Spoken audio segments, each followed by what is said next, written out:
తాకట్లో ఉన్న మీ బంగారాన్ని విడిపించి ఆ రోజు ఆన్లైన్ రేటుకి కొంటాం. Sharma gold company. అమ్మవారికి ఇష్టమైన పద్ధతి ఒకటే. స్త్రీ అయినా పురుషుడైనా అమ్మతనముతో ఆడిన వారికి అమ్మ అనుగ్రహం ఇవ్వదు. అమ్మతనాన్ని మాతృత్వాన్ని గౌరవించే పురుషుడికి తొందరగా వశమవుతుంది. మాతృత్వాన్ని గౌరవ భావంతో నడిపించిన మహిళకు తొందరగా ఆమె ప్రసన్నమవుతుంది, ఆవాహనం అవుతుంది, పలుకుతుంది, మాట్లాడుతుంది. అమ్మతనాన్ని దుర్వినియోగపరుచుకున్న స్త్రీకి ఆమె వశమవ్వదు, అనుగ్రహించదు, ఇంకా అష్ట కష్టాల పాలు చేస్తుంది. పురుషుడైనను మాతృత్వాన్ని దుర్దృష్టితో కనుక చూస్తే ఆయనను అనుగ్రహించక ఇంకా శిక్షల పాలు చేస్తుంది, ఆయనకు చాలా కఠినమైన శిక్షలు విధిస్తుంది. అదొక్కటి మన నియమం పెట్టుకుంటే చాలు. మద్యమాంసాదులు సేవించే కోణం లోపల కొంతమందికి వంశాచారం ఉంటుంది, కులాచారం ఉంటుంది, పెద్దల పద్ధతులు ఉంటాయి. అలా వ్యక్తిగతమైన విషయం, అది మేము చెప్పాల్సిన అవసరం లేదు. సాధుత్వ ధర్మం ప్రకారంగా, సత్య సనాతన ధర్మం ప్రకారంగా, వేదాంత ధర్మం ప్రకారంగా మాంసభక్షణ నిషిద్ధం. అది ఎన్నటికైనా పాపమే.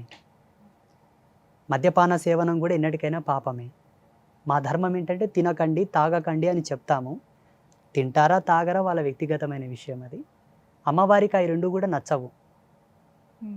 మద్యం సేవించిన, మాంసభక్షణ చేసిన, కులధర్మ పత్నిని కాదని అన్య స్త్రీలతో సంగమించినా కూడా అమ్మకు ఇష్టం ఉండదు. నీవెన్ని తపస్సులు చేసినా నాశనం కాక తప్పదు, అనుగ్రహం రాదు. ఒక దేవీ భక్తుడిగా, జగదంబ పాదదాసుడిగా, అమ్మగా నేను చెబుతున్నాను. అమ్మ ప్రసన్నం కోరాలంటే ఈ త్రివిధమైన మకారములను వదిలివేయాలి. మద్యము, మాంసము, మగవా సాంగత్యం. నువ్వు ఫోటో లేకున్నా దీపం లోపలికి కూడా అమ్మవారిని ఆవాహన చేసుకొని మాట్లాడవచ్చు, ఈ నియమాలు ఉంటే. ఈ విధంగా తాంత్రికంగా అయినా, వైదికంగా, అవైదికంగానైనా, ఏ పద్ధతిలోనైనా సరే మనకు ఎన్నో మార్గాలు ఉన్నాయి. మన హిందూ ధర్మం లోపల వైదికంగా, అవైదికంగా, తాంత్రికంగా చాలా మార్గాలు ఉన్నాయి. ఏ మార్గంలోనైనా అమ్మ ఇష్టపడేది ఈ మూడింటిని. ఈ క్వాలిటీస్ ఎవరిలో ఉన్నాయో వాళ్ళ యొక్క భృకుటి యందు జగదంబ ప్రత్యక్షంగా కనిపిస్తుంది, వాళ్ళ జ్ఞాన నేత్రంలో. స్వామి, అంటే మీ దినచర్య అసలు ఎలా ఉంటుందండి? ఉదయం లేచిన దగ్గర నుంచి మీ ఆహార నియమాలు కానీ అసలు ఎలా ఉంటుంది? మేము పొద్దున్నే 3 గంటలకు లేస్తాం. అది 3 గంటలకి? ప్రతి ఒక్క యోగి ధర్మం అది. పొద్దు పొడవకన్నా ముందే నక్షత్రాలు ఉండగానే బ్రహ్మ గడియల్లో గంధర్వ వేళలో స్నానం చేసిన వాడే యోగి. అలాగే పడుకొని సూర్య భగవానుడు వచ్చి తనను లేపినవాడు యోగి కాడు, భోగి. సాధు ధర్మంలో అది ప్రథమ నియమం.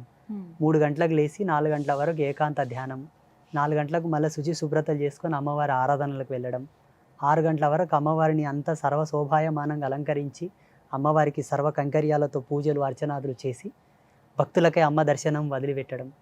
అక్కడ నుంచి ఎవరైనా భక్తులు వస్తే వాళ్ళతో మాట్లాడడం, వాళ్ళకు సందేహాలు చెప్పడం, వాళ్ళ కష్టకాలాలు వినడం, వాళ్ళకు వరాలు ఇవ్వడం, ఏదో మాకు తోచిన మంత్రమో తంత్రమో యంత్రమో ఇచ్చి ఇది ఉంచుకోండి బాగుంటారని చెప్పడం. ఇట్లా ఏదైనా ప్రోగ్రామ్స్, మీటింగ్లు, పూజలు ఎవరైనా ఇళ్ళకి పిలిస్తే వెళ్ళడం, వాళ్ళకి ఆశీర్వాదం చేయడం. ఏమన్నా పెద్ద పెద్ద సాధు సంతుల సమ్మేళనాలు అవుతుంటాయి, అటువంటి ప్రోగ్రామ్స్కి వెళ్ళడం. మొన్ననే దుబాయ్ కూడా వెళ్ళొచ్చాను. అది జగన్మాత కృప. అక్కడ వాళ్ళు నన్ను పిలిపించారు, నేను వెళ్ళాను. అట్లా ఈ విధంగా ఉంటుంది. మా ఆహార విహారాలు ఎలా ఉంటాయంటే ప్రతి యోగికిను, ప్రతి సన్యాసికిను 3 ప్రధానమైన నియమాలు ఉంటాయి. ఏకభుక్తం, ఏకవస్త్రధారణం, ఏకశయన గతి. కంచం పొత్తు, మంచం పొత్తు ఉండకూడదు మాకు. అంతా ఒకటే.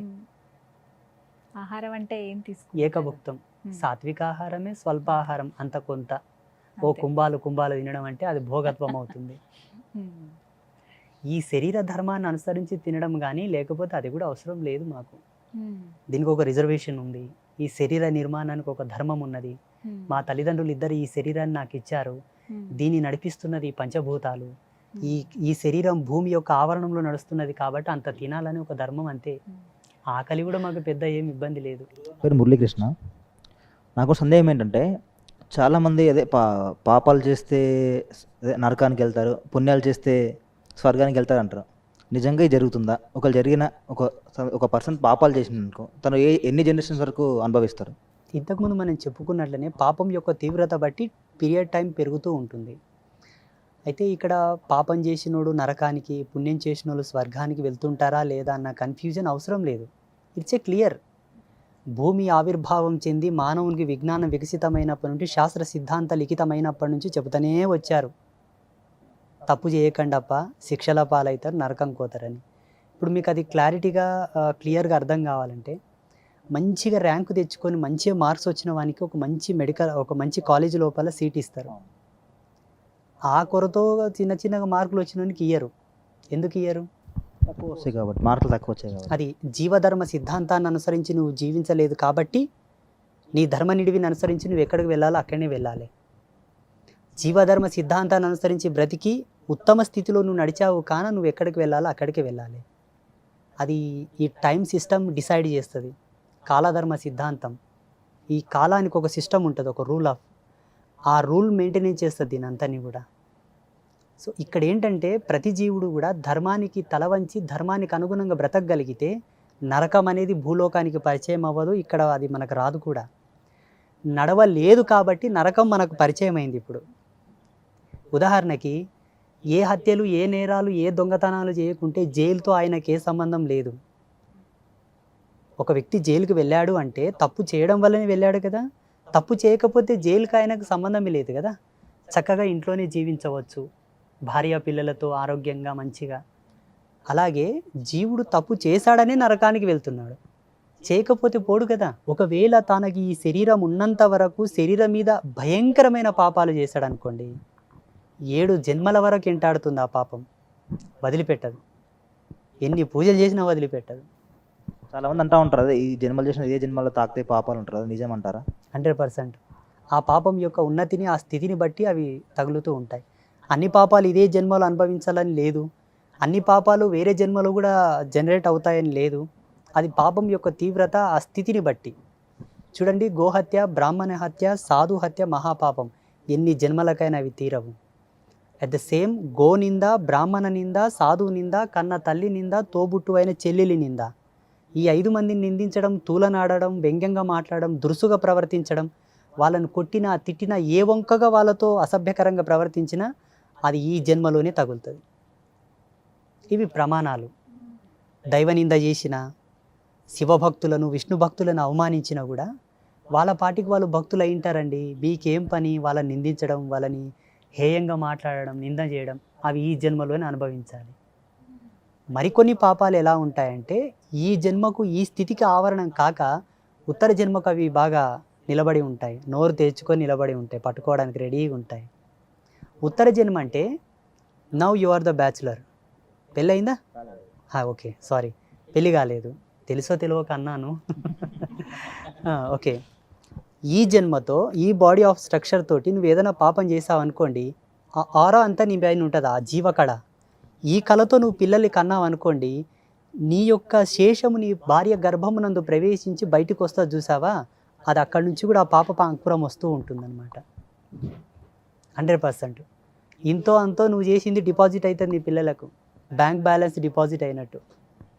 అందుకేనండి మన సనాతన ధర్మంలో క్లియర్ కట్ ఒకటే ఉన్నది, ఎక్కడ పుష్కరాలు వచ్చినాయంటే వెళ్ళి స్నానం చేయండి, ఏ నదికి పుష్కరాలు వచ్చినాయంటే వెళ్ళి స్నానం చేయండి, ఎక్కడ ఒక మహాయాగం జరుగుతుందంటే వెళ్ళి దర్శనం చేసుకోండి, ఎక్కడ సమీపంలో పుణ్యక్షేత్రం ఉందంటే వెళ్ళి దర్శనం చేసుకోండి, ఒక పుణ్యతీర్థంపు ప్రవహిస్తున్నది అంటే వెళ్ళి స్నానం చేయండి. ఇవన్నీ కూడా జన్మ ఉత్థాన పదమునకు సోపాన మార్గాలు. ఋషులు ఎంత కష్టపడి ఎంత దర్శనాలు తీసుకొని మన కోసం పెట్టారో, అన్నీ చేసి పెట్టారు కానీ అనుభవించడానికే మనకు చేతనవట్ల. మళ్ళీ పాపాలు, దోషాలు, కర్మలు అన్నీ ఉన్నాయి మనకు. అంటే అవి సందర్శనం చేత మనం చేసినటువంటి పాపాలు పోతాయండి? 100%. ఇప్పుడు ఒక వస్తువును రోడ్డు మీద వాడేస్తే దుమ్ము ధూళి ఆవరిస్తుంది, దాన్ని కిచెన్లోకి తెచ్చి కడిగితే పోదంటారా? పోతుంది కదా. ప్రాణం లేని వస్తువే శుద్ధి అయ్యేటప్పుడు ఇన్ని జీవకళలతో నిర్మాణమైన ఈ దేహము, అందున్న భగవంతుడు, అతని కేంద్రకంగా నడిచే ఉచ్ఛ్వాస నిశ్వాసలు, ఇంతటి కుండలిని ప్రాయోపవేశము ఎలా శుద్ధి కాదు చెప్పండి? అవుతుందా కదా? 100%. మనం చేసుకోవట్లా, అనుభవించడంలా. ఎన్ని ఇచ్చారు మనకు వేద విజ్ఞానం లోపల భారతీయ ఋషులు. అబ్బా, ఈ ఈ ఈ సృష్టి అంతా ఇట్లే అంతమై మళ్ళా పునరుత్థానమైన కూడా ఇంతటి అద్భుతాలు జరుగుతాయో జరగవో. స్వామి, చాలా అంటే ఒక్కొక్కసారి ఆ దేవి దేవతల అనుగ్రహం అనేది ఎన్నో రకాలుగా అనుకుంటుంది. మీకు కలిగినటువంటి నిదర్శనాలు మాకేమైనా కొన్ని వివరిస్తారా? ఏ విధంగా అమ్మవారు మీతో పలికారు? యోగి యొక్క తన దర్శనాలను, తన యొక్క అనుభవాలను మీరు ఇంతవరకు వేరే గురువుల యొక్క అనుభవాలు విని ఉంటారు. విన్నానండి. అట్ ద సేమ్ అలాగే నన్ను అడుగుతున్నారు. మ్మ్. ఇవి గుప్త రహస్యాలు. మ్మ్. అంటే ఇట్లా కెమెరాల ముందు చెప్పడం అంత సమంజసం కాదు. మ్మ్. ఇలా చెప్పడం అనే కోణం ఎలా ఉంటుందంటే అనేక మంది దీన్ని చూస్తారు. మ్మ్. వాళ్ళు ఏ అవస్థలు ఉండి చూస్తారో, కొంతమంది టాయిలెట్లో ఉండి కూడా యూట్యూబ్ చూసేవాళ్ళు ఉంటారు. వాళ్ళకి ఎటు ఏం చూడాలో కూడా తెలియదు కదా. మ్మ్. అయ్యో స్వామీజీ ఏదో చెప్తున్నాడే క్లిక్ చేసి అక్కడ వింటునే వాళ్ళు ఉంటారు. మ్మ్. కొందరు పడక గదిలో వినేవాళ్ళు ఉంటారు.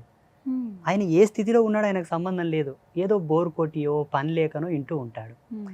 మీరు అడిగిన ప్రశ్న ఇది అనితర సాధ్యమైనటువంటి యోగ మర్మం. ఇది మ్మ్.